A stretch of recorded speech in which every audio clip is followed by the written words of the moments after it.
വർഗീയ ശക്തികൾ കേരളത്തിന്റെ മണ്ണിൽ പച്ചത്തൊടില്ലെന്ന് വി എം സുധീരൻ. യു.ഡി.എഫിലെ സീറ്റ് തർക്കങ്ങൾ ചർച്ചയിലൂടെ പരിഹരിക്കുമെന്ന് മുഖ്യമന്ത്രി. വിവരങ്ങളുമായി കെ ജി ദിനകർ തിരുവനന്തപുരത്തു നിന്നും തത്സമയം ചേരുന്നു. ദിനകർ, കൂടിക്കാഴ്ച നടത്തിയതിനു ശേഷം മുഖ്യമന്ത്രിയും വി എം സുധീരനും ആഭ്യന്തരമന്ത്രി രമേശ് ചെന്നിത്തലയും മാധ്യമങ്ങളെ കണ്ടു. ബി.ജെ.പിക്കെതിരെ രൂക്ഷമായ വിമർശനമാണ്, വർഗീയ ശക്തികൾക്കെതിരെ രൂക്ഷമായ വിമർശനമാണ് മൂവരുടെ ഭാഗത്തു നിന്നും ഉണ്ടായത്. ആദ്യമായി മൂവരും പറഞ്ഞ കാര്യങ്ങളിലേക്ക്. മനു, KPCC ആസ്ഥാനത്താണ് മുഖ്യമന്ത്രി ഉമ്മൻചാണ്ടിയും KPCC അധ്യക്ഷൻ വി എം സുധീരനും ആഭ്യന്തരമന്ത്രി രമേശ് ചെന്നിത്തലയും കൂടിക്കാഴ്ച നടത്തിയത്. മൂവരും തമ്മിൽ, അല്ലെങ്കിൽ വി എം സുധീരനെതിരെ മുഖ്യമന്ത്രി ഉമ്മൻചാണ്ടിയും ആഭ്യന്തരമന്ത്രി രമേശ് ചെന്നിത്തലയും ഒന്നിച്ച ശേഷം, അല്ലെങ്കിൽ മൂവരും തമ്മിൽ ശത്രുതാപരമായ നിലപാട്, അല്ലെങ്കിൽ മൂവരും തമ്മിൽ തർക്കങ്ങൾ ഉടലെടുത്തിരുന്നു. അതിനുശേഷമുള്ള ആദ്യ കൂടിക്കാഴ്ചയാണ് ഇന്ന് നടന്നത്. KPCC അധ്യക്ഷൻ വി എം സുധീരൻ അതിരൂക്ഷമായ ഭാഷയിലാണ് വർഗീയതയ്ക്കെതിരെ പ്രതികരിച്ചത്. വർഗീയ ശക്തികൾക്ക് കേരളത്തിൻ്റെ മണ്ണിൽ സ്ഥാനമില്ല, BJPയുടെ നീക്കം കേരളത്തിൽ ഫലവത്താവില്ല എന്നും അദ്ദേഹം ചൂണ്ടിക്കാട്ടുന്നു. വർഗീയവൽക്കരിക്കാനുള്ള ശ്രമങ്ങൾ, കേരളത്തെ വർഗീയവൽക്കരിക്കാനുള്ള ശ്രമം തടയും എന്നും അദ്ദേഹം പറയുന്നു. വർഗീയ അജണ്ട നടപ്പാക്കാനുള്ള അമിത്ഷായുടെയും മോഡിയുടെയും നീക്കങ്ങളെ ചെറുക്കും എന്നും അദ്ദേഹം ചൂണ്ടിക്കാട്ടുകയുണ്ടായി. അതോടൊപ്പം തന്നെ തെരഞ്ഞെടുപ്പ് നേരിടാൻ പൂർണ്ണ സജ്ജമാണ്. തെരഞ്ഞെടുപ്പിൽ UDFന് വൻ വിജയം ഉണ്ടാകും എന്നും അദ്ദേഹം ചൂണ്ടിക്കാട്ടുന്നു. UDF തികഞ്ഞ ആത്മവിശ്വാസത്തിലാണ് എന്ന് മുഖ്യമന്ത്രി ഉമ്മൻചാണ്ടിയും വ്യക്തമാക്കുകയുണ്ടായി. വർഗീയതയെ ചെറുക്കും, പരസ്പര വിശ്വാസത്തോടെ മുന്നോട്ട് പോകുമെന്നും മുഖ്യമന്ത്രി ഉമ്മൻചാണ്ടി വ്യക്തമാക്കുന്നു. മുഖ്യശത്രു ആര് എന്ന ചോദ്യത്തിന് അതേസമയം മുഖ്യശത്രു ആര് എന്ന ചോദ്യത്തിന് മറുപടി നൽകാൻ മുഖ്യമന്ത്രി തയ്യാറായില്ല എന്നതും ശ്രദ്ധേയമാണ്. CPM ആണോ BJP ആണോ RSS ആണോ മുഖ്യ ശത്രു എന്ന ചോദ്യത്തിനാണ് മുഖ്യമന്ത്രി മറുപടി നൽകാൻ തയ്യാറാകാതിരുന്നത്. UDFന് അനുകൂലമായ സാഹചര്യമാണ് കേരളത്തിൽ നിലനിൽക്കുന്നത് എന്നാണ് രമേശ് ചെന്നിത്തല വ്യക്തമാക്കിയത്. അതോടൊപ്പം തന്നെ മോഡി RSS അജണ്ട നടപ്പാവില്ല എന്നും അദ്ദേഹം ചൂണ്ടിക്കാട്ടുന്നു. വെള്ളാപ്പള്ളിയുടെ നികൃഷ്ടജീവി പരാമർശത്തോട് ഉള്ള ചോദ്യത്തിന് KPCC അധ്യക്ഷൻ വി എം സുധീരൻ പ്രതികരിച്ചത് ഇപ്രകാരമാണ്: അത് ഓരോരുത്തരുടെയും സംസ്കാരമാണ്, സംസ്കാരത്തിന് അനുസരിച്ചായിരിക്കും ഓരോരുത്തരും പ്രതികരിക്കുക, അതുകൊണ്ട് തന്നെ ഇക്കാര്യത്തിൽ തനിക്ക് കൂടുതൽ പ്രതികരിക്കാനില്ല എന്നും അദ്ദേഹം ചൂണ്ടിക്കാട്ടുകയുണ്ടായി. എന്തായാലും വർഗീയതയ്ക്കെതിരെ ശക്തമായ നിലപാടെടുത്തുകൊണ്ട് തെരഞ്ഞെടുപ്പിനെ നേരിടാനാണ് നീക്കം എന്നാണ് മൂന്ന് പേരും ചൂണ്ടിക്കാട്ടിയത്. നാളെ എറണാകുളത്ത് UDFന്റെ കൺവെൻഷൻ നടക്കുന്നുണ്ട്. അതിനു മുമ്പായി UDF യോഗവും ചേരുന്നുണ്ട്. തെരഞ്ഞെടുപ്പുമായി ബന്ധപ്പെട്ട സീറ്റ് വിഭജനം ഉൾപ്പെടെയുള്ള കാര്യങ്ങൾ നാളത്തെ യോഗത്തിൽ ചർച്ചയാകും. അതിന് മുന്നോടിയായി തർക്കങ്ങൾ പരിഹരിക്കുന്നതിൻ്റെ ഭാഗമായിട്ട് കൂടിയാണ് ഇന്ന് യോഗം ചേർന്നത്.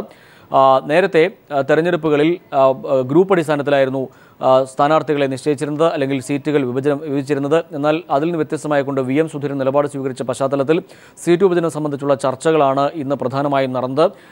കോൺഗ്രസിൽ ഒരു ധാരണയിലെത്തിയ ശേഷം തുടർന്ന് UDF ഘടകകക്ഷികളുമായി ബന്ധപ്പെട്ട ചർച്ചകളിലേക്ക് കടക്കാനാണ് ഇന്നത്തെ യോഗത്തിലൂടെ പ്രധാനമായും ഉദ്ദേശിച്ചത്. ജനതാദൾ ഉൾപ്പെടെ, വീരേന്ദ്രകുമാറിൻ്റെ പാർട്ടി JDU ഉൾപ്പെടെ സീറ്റ് കൂടുതൽ വേണമെന്നുള്ള ആവശ്യം മുന്നോട്ട് വച്ചിട്ടുണ്ട്. അതോടൊപ്പം തന്നെ ലീഗുമായിട്ടുള്ള പ്രശ്നങ്ങൾ ഒരു സ്ഥലത്ത് നിലനിൽക്കുന്നു. കേരള കോൺഗ്രസ് മാണി ഗ്രൂപ്പുമായിട്ടുള്ള പ്രശ്നങ്ങൾ നിലനിൽക്കുന്നു. ഇതൊക്കെയും പരിഹരിക്കുന്നതിൻ്റെ ഭാഗമായിട്ടാണ് ഇന്ന് മൂവരും കൂടിക്കാഴ്ച നടത്തിയത്. വർഗീയതയ്ക്കെതിരെ ശക്തമായ നിലപാടുമായി മുന്നോട്ട് പോകും എന്നാണ് മൂന്ന് പേരും ഏകസ്വരത്തിൽ പ്രഖ്യാപിച്ചത്.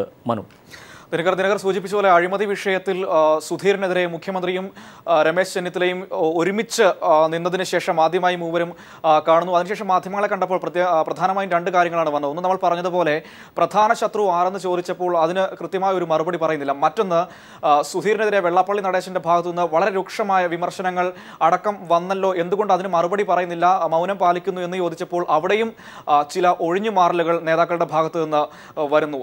കോൺഗ്രസിൻ്റെ നിലപാട് എങ്ങനെ നമ്മൾ കണക്കിലെടുക്കേണ്ടി വരും? തീർച്ചയായും മനു, ഇക്കാര്യം നമുക്ക് മുഖവിലക്കെടുക്കുമ്പോൾ തീർച്ചയായും തെരഞ്ഞെടുപ്പ് മുന്നിൽ കണ്ടുകൊണ്ടുള്ള ഒരു നീക്കമാണ് അതിന് പിന്നിൽ എന്ന് തന്നെ നമുക്ക് പറയേണ്ടി വരും. പ്രത്യേകിച്ച് BJPയെയും RSSനെയും പിണക്കാൻ മുഖ്യമന്ത്രിയോ അല്ലെങ്കിൽ UDFോ കോൺഗ്രസോ ശ്രമിക്കുന്നില്ല, അല്ലെങ്കിൽ അതിന് തയ്യാറല്ല എന്നുള്ളതിൻ്റെ വ്യക്തമായ സൂചനകളാണ് അതിലൂടെ പുറത്തു വരുന്നത്. എന്തുകൊണ്ട് വർഗീയതയെ ചെറുക്കും എന്ന് പറയുമ്പോൾ BJPയോ അല്ലെങ്കിൽ RSSോ മുഖ്യ ശത്രുതാ പട്ടികയിൽ വരുന്നില്ല, അല്ലെങ്കിൽ ഉണ്ടോ എന്ന ചോദ്യത്തിന് മറുപടി നൽകാൻ ഇവർ തയ്യാറാകുന്നില്ല എന്നതാണ് പ്രസക്തമാകുന്ന ചോദ്യം. അതുകൊണ്ട് തന്നെ RSS BJPയെ, അല്ലെങ്കിൽ RSSൻ്റെയും BJPയുടെയും അല്ലെങ്കിൽ വർഗീയ കക്ഷികളുടെ വോട്ട് കൂടി ലഭിക്കുന്ന തരത്തിലേക്ക് കാര്യങ്ങൾ നീക്കുക എന്നുള്ള ലക്ഷ്യം തന്നെയാണ് അതിന് പിന്നിലുള്ളത് എന്നുള്ളത് വ്യക്തം. അതോടൊപ്പം തന്നെ വെള്ളാപ്പള്ളിക്കെതിരെ ശക്തമായ നിലപാട് സ്വീകരിക്കാൻ കഴിഞ്ഞ ദിവസങ്ങളിൽ സുധീരൻ തയ്യാറായിരുന്നുവെങ്കിൽ ഇന്ന് അത്തരത്തിൽ അത് മയപ്പെടുത്തിയിരിക്കുന്നു. സുധീരനെ നികൃഷ്ടജീവി എന്ന് വെള്ളാപ്പള്ളി പറഞ്ഞിട്ട് കൂടിയും അദ്ദേഹത്തിനെതിരെ ശക്തമായി പ്രതികരിക്കാൻ സുധീരൻ തയ്യാറാകുന്നില്ല.